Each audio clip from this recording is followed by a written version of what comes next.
I got broads in Atlanta, just to me in the family, credit cards and the scammers, hitting the licks in the band. Salut la team, j'espère que vous allez bien.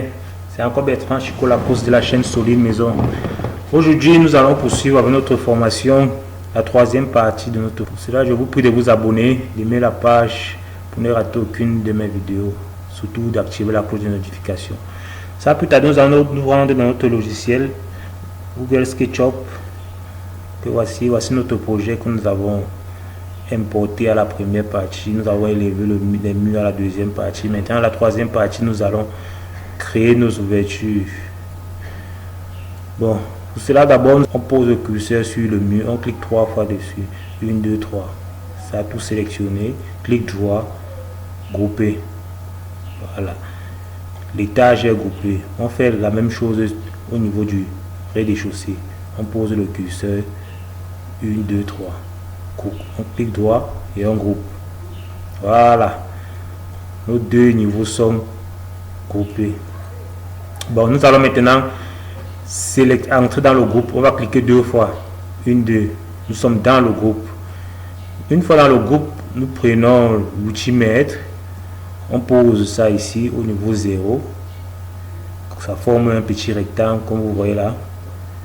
Un petit carré plutôt.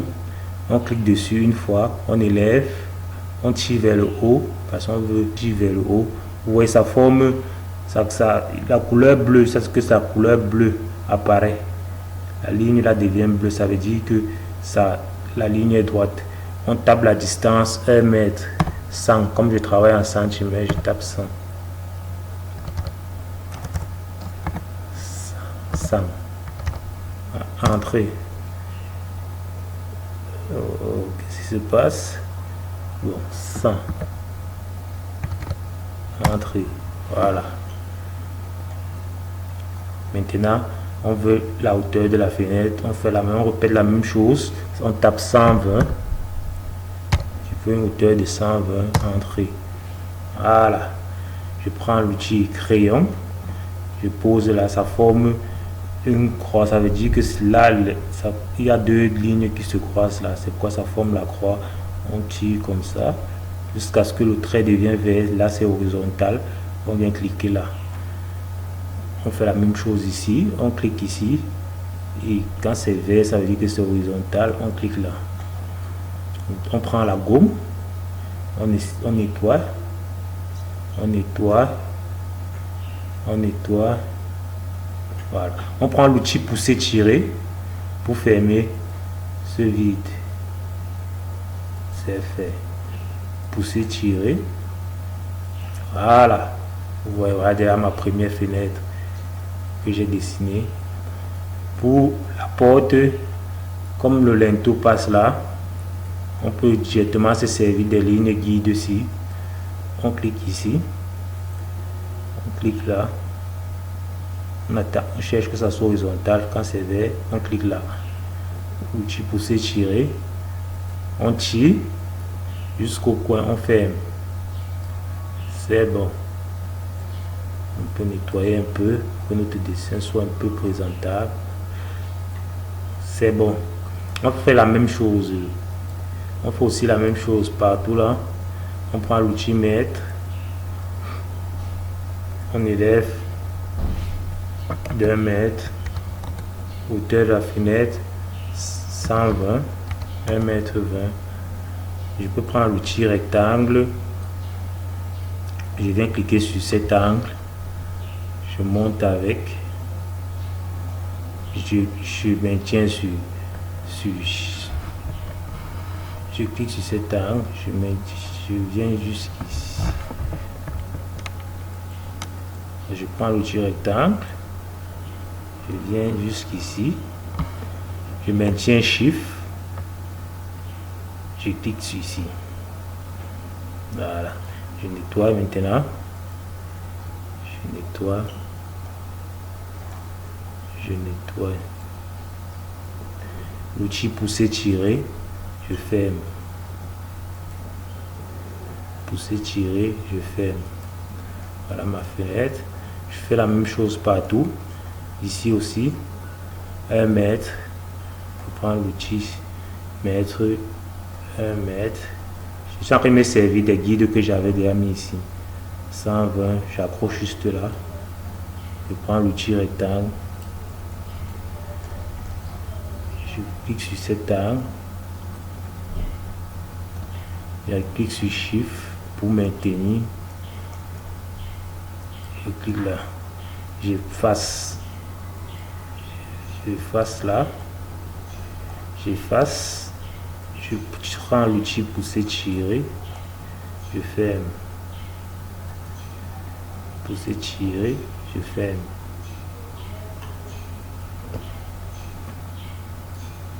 Ici c'est une porte. J'élève la porte. La hauteur de la porte doit être à 2 mètres. 2 mètres 20.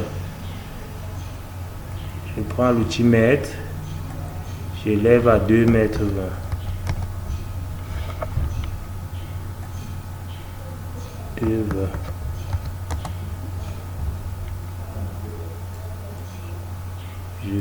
Je ferme aussi là.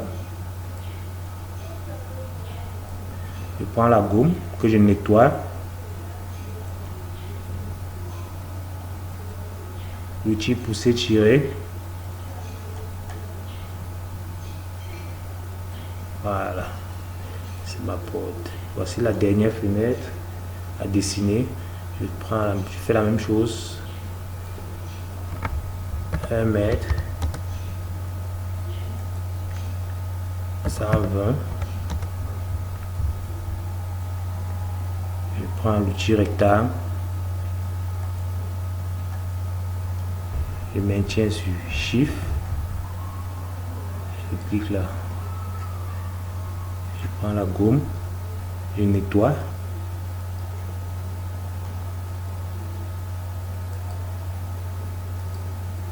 L'outil pour s'étirer.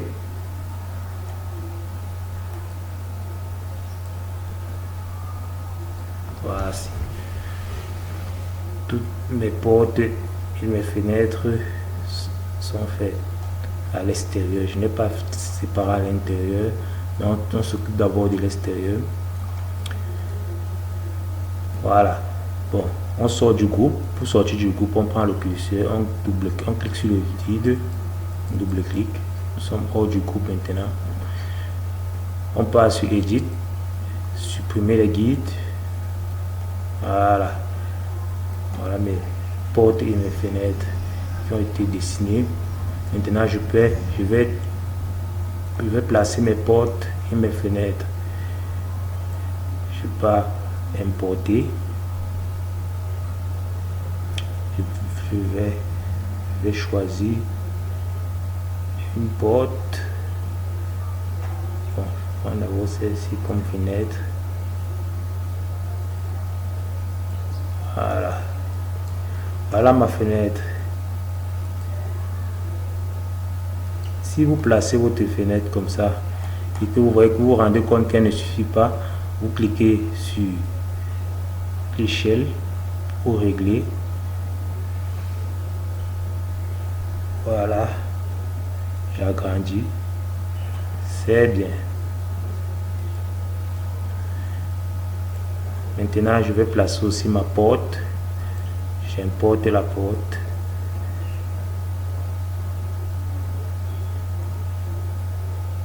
Je vais choisir une porte au hasard. Je prends celle-ci.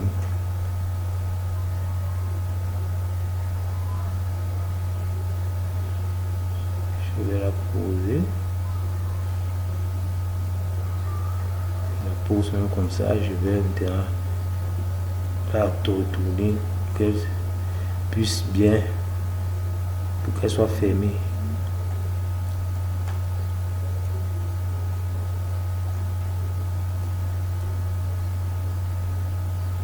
Je prends l'outil roter pour la roter. Là voici cet outil. Je clique là, et je la tourne 90 degrés. Je viens prendre l'outil déplacer. Je viens placer ça là. Voilà. Je prends l'échelle et je vais augmenter. C'est pour que ça ferme tout. C'est bon.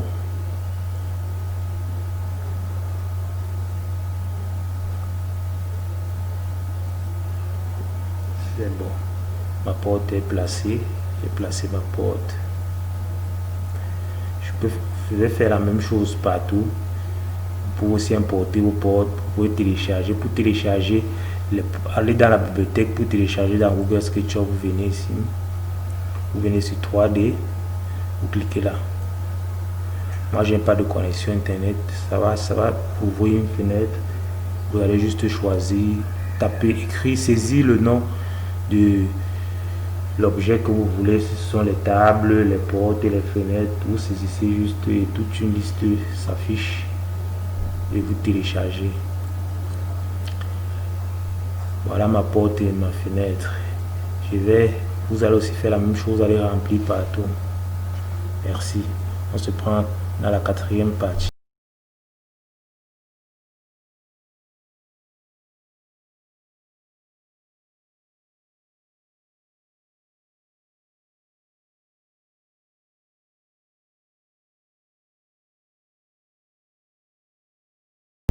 Legacies.